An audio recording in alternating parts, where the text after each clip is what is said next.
This is Local Edition. My name is Brad Pomerance. We are in the Central Valley today. We are in Turlock, which is about 15 minutes from Modesto, which is the county seat for Stanislaus County, which is a beautiful county, like I said, in central-ish California. We are speaking with the CEO of Stanislaus County. His name is Stan Risen.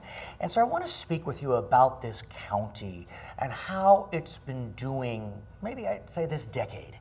You know, tough economy in the beginning of the decade. Now we're facing a drought.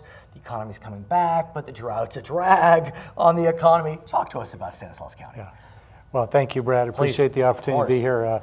I'd say we're on the rebound. We were particularly hit hard with the foreclosures and the recession. For example, our organization probably shed 25% of its workforce during the heart of the recession. And was that through attrition, through layoffs, both? Mostly attrition, we had layoffs as well, but fortunately we were able to find jobs in other arenas. We have a very aggressive human resources division. So, but I'd say we're on the rebound. We're not quite back to where we were from a revenue perspective going into the recession. Right. And, but from a program perspective, we're probably still lagging. How has the drought impacted the rebound?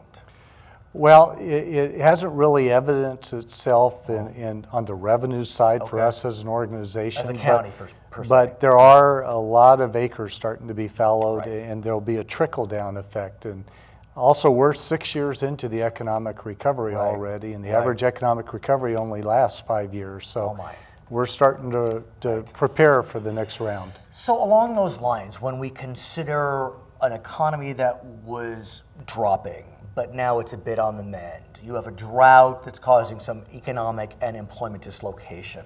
Often that can result in people turning to crime. Although this recession was a bit counter-cyclical on that, but be that as it may, we still do see crime trends being a bit stubborn. And I know that your county is really looking at trying to bite crime before it even starts. And so you have launched a program known as Focus on Prevention. Not intervention, which is after the fact, but prevention before the fact. Yes. Talk to us about this program. Well, one day I was looking at our county budget, which is now over $1 billion, and it struck me that over 75% of that budget is about dealing with brokenness. Whether it's the detention systems we have in our jail system, the mental health programs, the drug and alcohol programs. So much of what we do is about dealing with, and oftentimes it's just Band-Aids. We're not really getting in and breaking, having programs that are able to get down and dig down and break cycles of addiction, deal with preventing homelessness. So much of the time we're addressing homelessness after someone is unsheltered. And it's interesting you mentioned addiction. I recently spoke with your sheriff, Adam Christensen, and we were speaking about the implementation of Proposition 47, which, as you know, reclassified, I'll call it simple drug possession offenses as misdemeanors. Before they were wobblers, and when there's a wobbler, the prosecution could say, if you go to drug court, drug program, will classify it as a misdemeanor. And now without that stick, it can be difficult to convince someone to enter a program. Correct. We've lost a lot of the teeth that we need to really incentivize people to get into programs. So Focus on Prevention is an attempt to see what we can do to get out in front of an issue and also try to drill down and really deal with the heart of the issue. As one of our supervisors like to say, rather than dealing with the symptoms, let's get to treating the disease. And let's talk about the disease. We know the symptoms: homelessness. We know the symptoms: addiction. We know the symptoms: dropout rates soaring. What, in your mind, are the root causes? Well, I have my own ideas as they relate to breakdown of the family. For example, fatherless statistics. 85%, for example, of incarcerated youth come from a fatherless home. 90% of runaway children come from fatherless homes. Now, that's not a commentary on single moms. No harder job in the world than being a single mom. But it's about fathers who've abandoned their parental responsibility. It's interesting. We were speaking before about one of your colleagues, Mr. Boggs, who's really most proud of a mentor program that he has launched throughout this county, which I have to think in some ways, if there should be a situation without a father. A mentor can be a replacement. Absolutely. This is Right. about how do we come alongside the families. But we're going to allow the community actually to address what are the root causes. We want them to engage in meaningful discussions and let them drill down and help us identify and let's that. talk about how you plan to do that. Because Yes. as I've learned in learning about your program, this is not about another government program, another Absolutely. government solution. This is about public-private partnerships coming together to help build this county into the great place it can and will be. Yes. And so you are looking to convene for convenings. I like that word. I haven't heard that word much. Convenings, meetings. Tell us about these meetings, these convenings. Yeah. One of the premises of focus on prevention is that government is not the answer. Right. I've been in government for 29 years. We can be part of the answer, an important part, but we're not, if we're really going to see the type of changes in the quality of life we want, it's going to require all sectors of our community coming together. And you've identified them. And if I can, I want to read them because I was Please. looking. You have 10.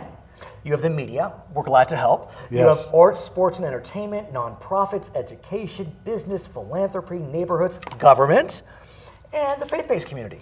And health. We've And since health. added Oh, is there an a 11th? 10th mountain. Oh, is that Yeah. the 10th? Okay, I didn't count well, but Yeah. point well taken. So talk to us about how all those constituencies will come together in a seamless, natural, collaborative way. So the first thing we've done is we've created a stewardship council where we've tried to identify influencers on each of those sectors. And they have come together. We've challenged them to come up with some community targeted indicators of what success will look like if we're really able to make a dent and improvement in the quality of life we want. And so these 21 people from these 10 sectors will first be tasked with saying, 10 years from now, we want suicide rates to have gone from here to here, third grade reading levels from here to here. I remember speaking with a former member of a city council in Southern California, and he mentioned this cliche, which I really enjoyed, which was an idle mind is devil's play.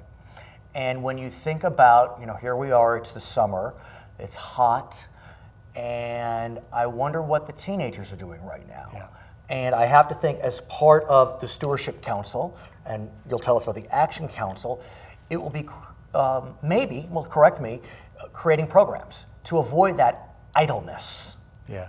One of the important things about this whole effort is we're not coming in with any answers. We're not coming in with any agenda. We want to allow the community to craft that. But one of the reasons we think we have not been as effective, because there's a lot of good people doing a lot of good things and millions of dollars going into programs, but we're not seeing the gains that we would like to see. Homelessness has increased rather than decreased. So one of the things we want to do is allow the community to come together and craft a shared solution of how we want to approach each of these challenging issues. So you have the Stewardship Councils. How do those dovetail into the Action Council? So the Action Council is where a lot of the meat will occur. What we're envisioning creating an Action Council for each quality of life issue. So we've already started a Homeless Action Council. We have 50 to 60 people who attended our first meeting. They will be tasked with looking at the data and then having a discussion about root causes, and then seeing if they can forge shared agreement on how we want to go about tackling the homeless issues in Stanislaus County. And I would think that given your county is a nice mid-sized county, what you propose, what you implement will be digestible. Yes. And you really will be able to see. It's a nice size population-wise and a nice size geography-wise. And so we're going to come back, and I hope that we can get an update because I'm excited to hear about the progress of Focus on Prevention. His name is Stan Risen. He is the CEO of beautiful Stanislaus County. My name is Brad Pomerance in Turlock today. This is Local Edition.